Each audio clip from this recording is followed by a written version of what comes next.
Protect your online privacy today at expressvpn.com/inside. Hey everybody, and welcome back to Inside Gaming Daily. For Thursday, there was a big story today. Microsoft announcing their much-awaited exclusives lineup for the Xbox Series X and a bunch of other stuff too, and other platforms. There's so much to talk about.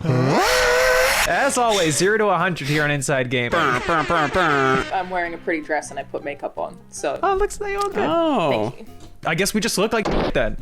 I guess. Yeah, well, I wasn't gonna say anything, but they've got a shiny new system coming out in a few months. But of course, every new system needs games, and lots of them, like enough to play. So I guess Microsoft hopes that they're getting a bit of a mulligan here after announcing a bunch of third-party games in May. But they didn't exactly set the world on fire. No, they didn't. In fact, everyone was kind of mad. It's not that they were bad, but left a lot of people feeling a little empty after all that hype that they had generated, which, I mean, I felt a little that way too. There were some very cool games in that announcement, but it was sort of like, I think everyone thought we were getting some giant like AAA stuff, and then it was sort of like some cool indies. So even Microsoft admitted that it was probably not the best way to kick things off. But that's all in the past now. We've forgiven them. What did they talk about today? Well, they definitely showed up a lot of games, quantity-wise. There were lots of games back to back to back to back to back to back to back. That included unveilings of 5 new first-party games and a bunch of third-party stuff too. Of course, the biggest game, obviously, the one that we already knew about. It's Halo Infinite. Microsoft says it's the biggest and most ambitious Halo they've ever made, and we finally got to look at some gameplay. It's open world or something, right? Ish, it looks like it. Halo looks really, really pretty. It's what I want from Halo. It looks like Halo,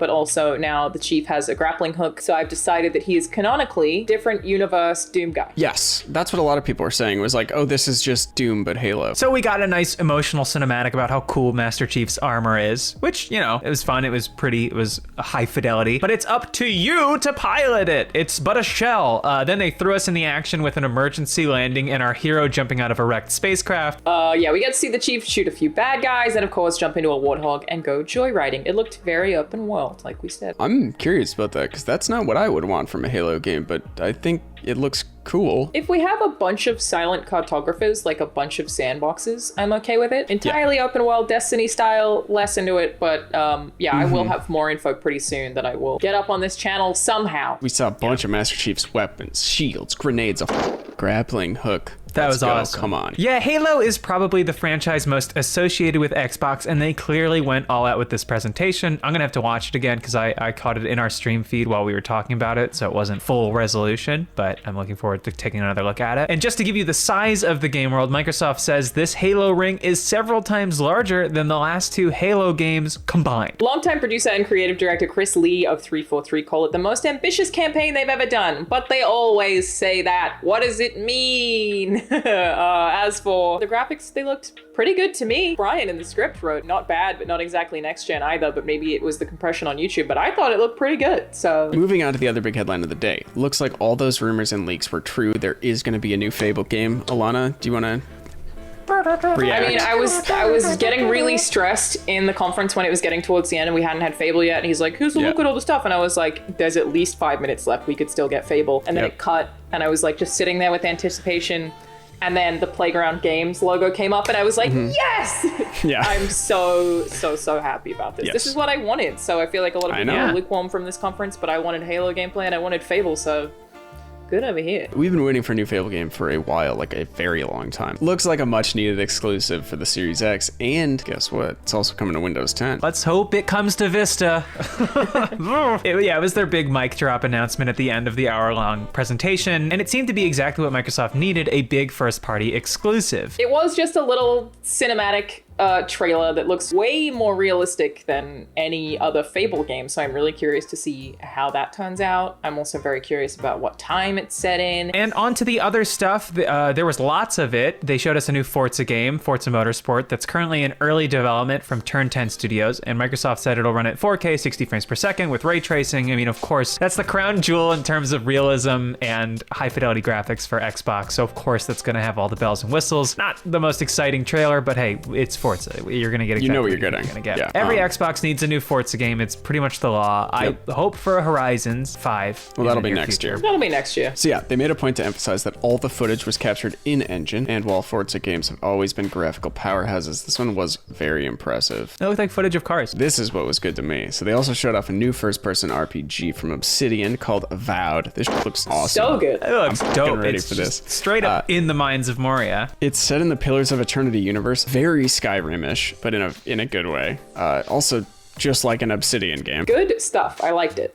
We also got a look at a new interactive game called As Dusk Falls, which is from a new first-party studio called Interior Night, which is made up of veterans like Carolyn Marshall, who was the former lead game designer at Quantic Dream. They're, of course, the studio known for making very ambitious interactive games. I was very curious about what this one was. It didn't look like the kind of game I would get hyped about, but the art style was very unique. The main character looked kind of like James Corden, so the whole trailer Well, I think just... they were all still images that were edited, so Yeah. I thought it was gonna like turn into gameplay, and then I was like, oh no, I think this is just it. As Dusk Falls seems to follow in that vein, telling the story of multiple generations of families set in the southwestern US. It starts off as a story about two families trapped in a hostage situation, but then becomes, in Microsoft's words, a sprawling epic about how people grow and change over decades. I fuck with that. I love big time jumps in any media thing I'm playing or watching. That's cool. So we'll keep going over all the fun details from this morning, but first we would like to say thanks to HelloFresh for sponsoring today's episode. Today's episode of Inside Gaming Daily is sponsored by HelloFresh, America's #1 meal kit. It lets you skip those trips to the grocery store, and it makes home cooking fun, easy, and affordable. You get fresh, pre-measured ingredients and mouth-watering seasonal recipes delivered right to your door. I just did some last week. More on that later. The recipes are delicious. They offer so many to choose from each week to help you break out of your recipe rut. I know I've been making the same pasta dish since quarantine started. There's something for everyone, including low-calorie, vegetarian, family-friendly recipes every week, and HelloFresh offers high-quality, fresh ingredients, again, every week for a super flavorful experience. Over 90% of those ingredients are sourced from growers directly to ensure the freshest recipes are delivered to your door. And it saves time, and it's not stressful. HelloFresh offers contactless delivery to your doorstep for easy home cooking with the family, the fam, the squad, gonna stop that, and you can easily change your delivery days or food preferences, or skip a week if you need to. Maybe you're going away, maybe you're camping. I made this like creamy pasta dish with like a zesty chicken and tomato roasted in the oven, and it was delicious, and it came with this herb butter like that. So go to hellofresh.com/InsideGaming60 and use code InsideGaming60, INSIDEGAMING60 to get $60 off your first 3 weeks, including free shipping to your door on your first box. Additional restrictions apply. Please visit HelloFresh.com for more details. Again, that is HelloFresh.com/InsideGaming60. Use code InsideGaming60. Thank you, HelloFresh. Now back to the show. There's also a new State of Decay game in the works. State of Decay 3 from the first-party studio Undead Labs. The Screaming Deer, highlight of the show. I really liked State of Decay.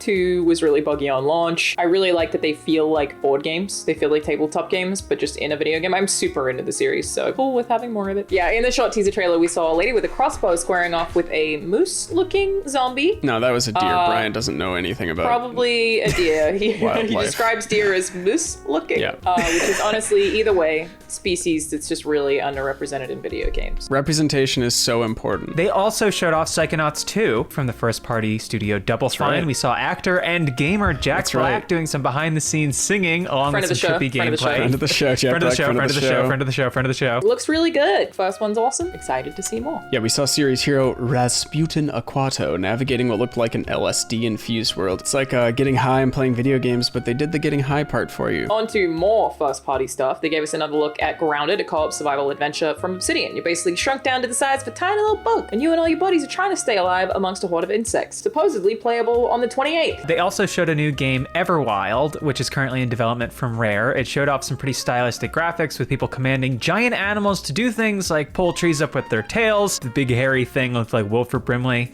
Very cool. You can play as an Eternal, being who connects with the world to feel the flow of nature through living things. And we saw lots of cool, fantastical animals. You basically seem like a trippy animal whisperer. And they showed more of Tell Me Why, the exclusive from Don't Nod Entertainment, who made Life is Strange. Tell Me Why lets you play as twins Tyler and Allison Ronan as you dive into their past and explore their troubled childhoods in small town Alaska. Yeah, chapter 1 of Tell Me Why is available available on August 27th, apparently. But moving on, they also announced that Destiny 2 is coming to Xbox Series X and Game Pass, finally. There's also a new version of the game called Beyond Light that's due out November 10th. Seems like a darker expansion where you might have to go to the bad side to bring down the Empire. It looks cool. I like every new Destiny expansion. I will play it. Meanwhile, there's more DLC coming for the Outer Worlds. It's called Peril on Gorgon, which looks like a new noirish adventure where you travel to the Gorgon asteroid. They also debuted a number of third-party games, including The Gunk, which is made by creators of the SteamWorld games. There's also a new version of Phantasy Star Online called New Genesis. The online action RPG finally came to the West earlier this year, and they're clearly keeping it going on Xbox. They also showed off a world premiere of Stalker 2, which I didn't expect, but like when they were showing that trailer, I was like, I think this might be Stalker, and then it actually was. It looks really cool. For anyone who doesn't know, it's a popular PC franchise. It's a mix of FPS sim and horror, very much like Metro. Yeah, kind of reminiscent of their E3 presentation a few years ago when everything was announced as a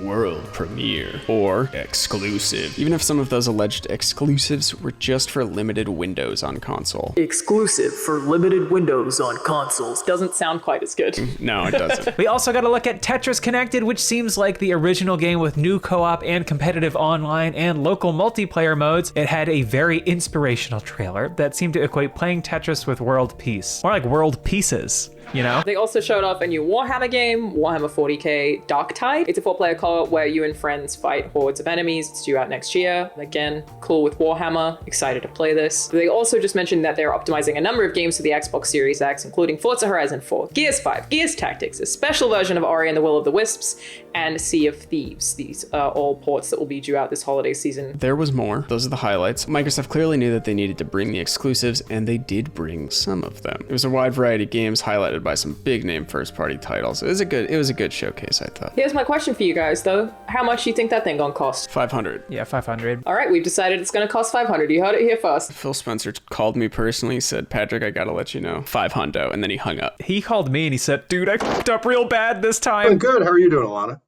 Doing all right. It was an exciting morning. Got Halo gameplay. That's what I wanted. Saw Fable. Very, very, very excited about that. Just a casual question to start us off here, Aaron. I'm sure you'll be like totally happy with answering this. How much is the Xbox Series X? Gonna cost?